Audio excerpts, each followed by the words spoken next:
Under सी boat 28 या ये कहें यू बोट 28 30 अगस्त सन 1913 को लॉन्च किया गया था और लगभग 10 महीनों बाद 26 जून 1914 को इसे इंपीरियल जर्मन नेवी में शामिल कर लिया गया। इस यू बोट के कप्तान थे German navy officer George Gunther von Forstner. John Forstner एक जाने माने नेवल ऑफिसर थे जो युद्ध में घटे हर दिन के छोटी से छोटी बात को भी वार डायरी में लिखा करते थे। 30 जुलाई सन 1915 को एक ब्रिटिश जहाज को डुबोने की प्रक्रिया में यू बोट 28 के नाविकों ने एक ऐसे बड़े जीव को देखा जो आज तक कभी देखा नहीं गया था। यह रहस्यमयी जीव 60 फीट लंबा था और मगरमच्छ की तरह दिखता था। आज के इस एपिसोड में हम इसी सी मॉन्स्टर के रहस्य के बारे में जानने की कोशिश करेंगे।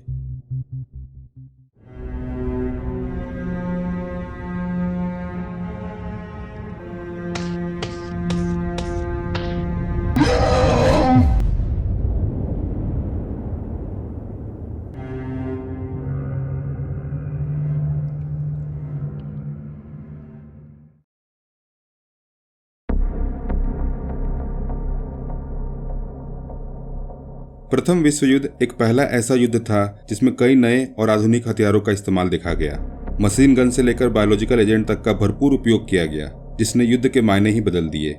ऐसे ही आधुनिक हथियारों में से एक था सबमरीन, जिसने प्रथम विश्व युद्ध में तबाही सी मचा दी।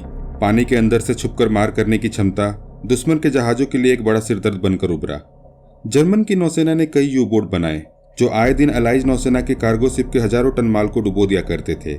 इनमें से ही एक था यू बोट 28 जो सन 1913 में बनाया गया था और जर्मन नौसेना में 26 जून सन 1914 में शामिल किया गया था।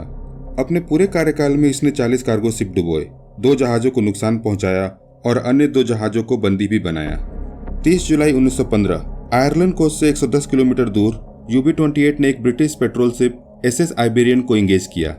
एसएस आइबेरियन एक मर्चेंट शिप था जो यूनाइटेड किंगडम के शहर मैनचेस्टर यूनाइटेड से कार्गो लेकर अमेरिका के शहर बोस्टन की ओर जा रहा था।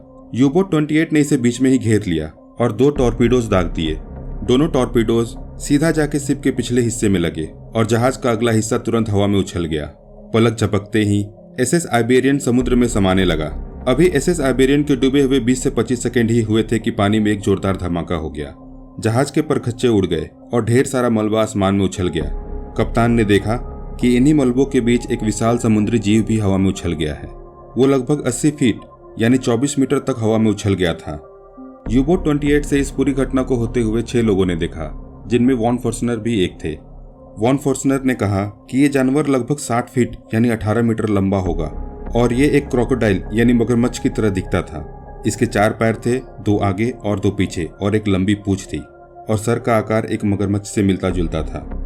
कुछ देर हवा में रहने के बाद ये सी मॉन्स्टर वापस पानी में तैर रहे मलबों में जा गिरा और फिर गायब हो गया। माना जाता है कि टॉर्पीडो लगने के बाद एसएस आइबेरियन जब डूब रहा था तो उसका बॉयलर फट गया, जिसके कारण से ये जोरदार धमाका हुआ था। इस घटना के बाद इस तथाकथित सी मॉन्स्टर को वापस कभी नहीं देखा गया और ये एक सी लेजेंड बनकर सदा के लिए इतिहास के पन्नों में समा गया। आइए अब ये जानने की कोशिश करते हैं कि इन सब बातों में सच्चाई कितनी है। वॉन फोर्स्नर की कहानी में कुछ बातें सटीक नहीं बैठती। एक दूसरी रिपोर्ट में वॉन फोर्स्नर ने यह कहा था कि यह विशाल समुद्री जानवर खुद ब खुद हवा में उछला था। ये वॉन फोर्स्नर की पिछली कहानी से मेल नहीं खाता, जिसमें उन्होंने कहा था कि यह जानवर धमाके से हवा में उछला था। एक पल के लिए सोचिए, 60 फीट का जानवर क्या 80 फीट हवा में खुद ब खुद उछल सकता है? ये नामुमकिन सा लगता है, क्योंकि ब्लू व्हेल जो लगभग 30 फीट यानी 10 मीटर लंबा होता है, सिर्फ 5 मीटर ही हवा में उछल पाता है। दूसरी संदेहजनक बात यह है कि पहले वॉन फोर्स्नर ने कहा था कि कुल 6 लोगों ने इस रहस्यमयी जानवर को देखा था, लेकिन कुछ सालों बाद उन्होंने बोला कि 6 नहीं 7 लोगों ने इस जानवर को देखा था। वो 7वां व्यक्ति शिप का कुक था। यहाँ बात कुछ हजम नहीं होती, क्योंकि जब वॉन फोर्स्नर ने कहा था कि कुल 6 ऑफिसर ने इन्हें देखा है तो लोगों ने काफी सवाल उठाए थे, क्योंकि पहले विश्व युद्ध के बाद इन 6 ऑफिसरों में से सिर्फ वॉन फोर्स्नर ही जिंदा बचे थे। ये बात लोगों को खटकने लगी और इसीलिए शायद वॉन फोर्स्नर ने बाद में एक और नाम जोड़ दिया ताकि लोग उनका विश्वास कर सके। बात यहीं खत्म नहीं होती। इस विचित्र जीव को देखने के बाद वॉन फोर्स्नर के वार डायरी में भी नहीं मिलती। हम सब जानते हैं कि वॉन फोर्स्नर हर एक डिटेल अपनी वार लॉग बुक में लिखा करते थे, फिर क्यों इस जानवर के दिखने की बात उसमें नहीं लिखी गई? हो सकता है कि लोगों के मजाक उड़ाने के डर से शायद उन्होंने ये सब न लिखा हो, लेकिन फिर 1933 में ऐसा क्या हुआ कि उन्होंने सारी बात पब्लिक में बता दी? जी हाँ, ये घटना तो 1915 की है, लेकिन वॉन फॉर्चनर ने इसका जिक्र 18 साल बाद ही किया। इस घटना के बताने की टाइमिंग पर भी कई लोग सवाल उठाते हैं, क्योंकि सन 1933 में एक और सी मॉन्स्टर काफी चर्चे में था।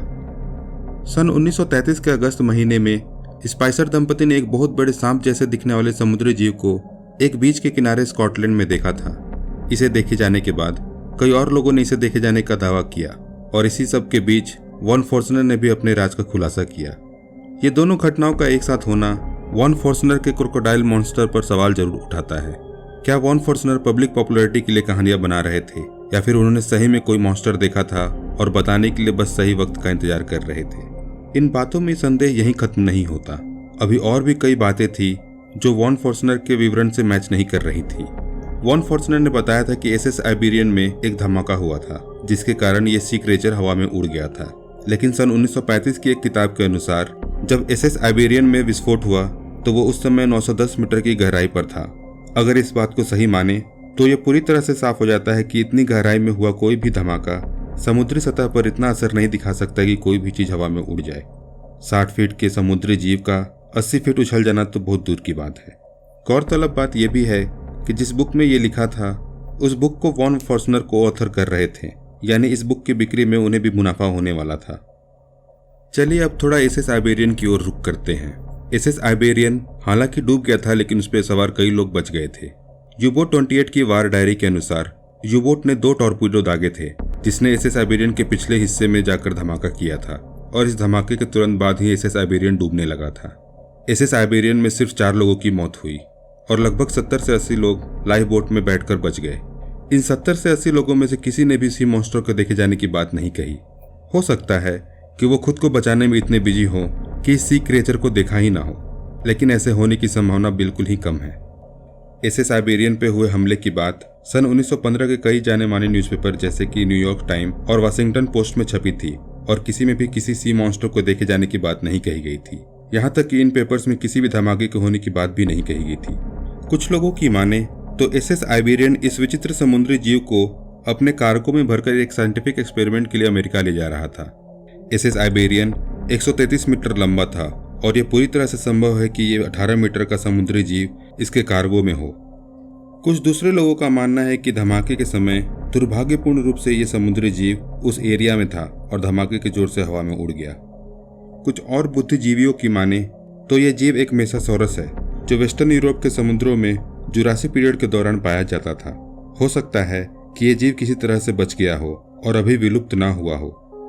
ये बात पूरी तरह से सच हो सकती है क्योंकि पृथ्वी पर मौजूद महासागरों का 80% हिस्सा अभी भी अनएक्सप्लोर्ड है। हम नहीं जानते कि इन समुद्र की गहराइयों में कितने अनदेखे जीव बसे हैं। हो सकता है कि ये मेसासोरस अभी भी जिंदा हो और वॉन फॉर्चनर ने इसी को देखा हो।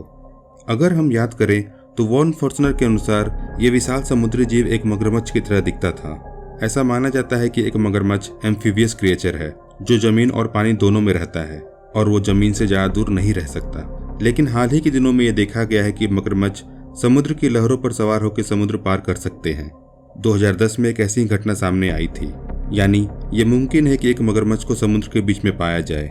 लेकिन इन मगरमच्छों की साइज वाली बात अभी भी खटकती है। सबसे बड़ा साल्ट वाटर क्रोकोडाइल 23 फीट यानी 7 मीटर तक का होता है, जबकि यहाँ बात 60 फीट यानी 18 मीटर लंबे मगरमच्छ जैसे दिखने वाले प्राणी की हो रही है, जो मुमकिन नहीं लगता। वॉन फॉर्चनर की बुक, न्यूज़पेपर्स और वार डायरी में लिखे बातों को ध्यान में रखे तो ये पूरे विश्वास से कह पाना बड़ा ही मुश्किल है कि वॉन फॉर्चनर ने जो भी बताया वो बिल्कुल सही है। वॉन फॉर्चनर की बातों में कई त्रुटियां हैं, लेकिन ये भी ध्यान रखना चाहिए कि ये घटना युद्ध के दौरान हुई थी और उस समय हर चीजों का ध्यान रख पाना बहुत ही मुश्किल है। इस बताए सी क्रीचर का विवरण मेसासोरस से काफी मिलता जुलता है और ये पूरी तरह से संभव है कि वो किसी समुद्र की गहराइयों में रहता हो और अभी भी जीवित हो। बढ़ते आधुनिकीकरण और समुद्री व्यापार के कारण ये पूरी तरह से मुमकिन है कि आने वाले दशकों में हमें ये सी क्रिएचर वापस दिखे, पर तब तक के लिए शायद ये मिस्ट्री ही रहेगी।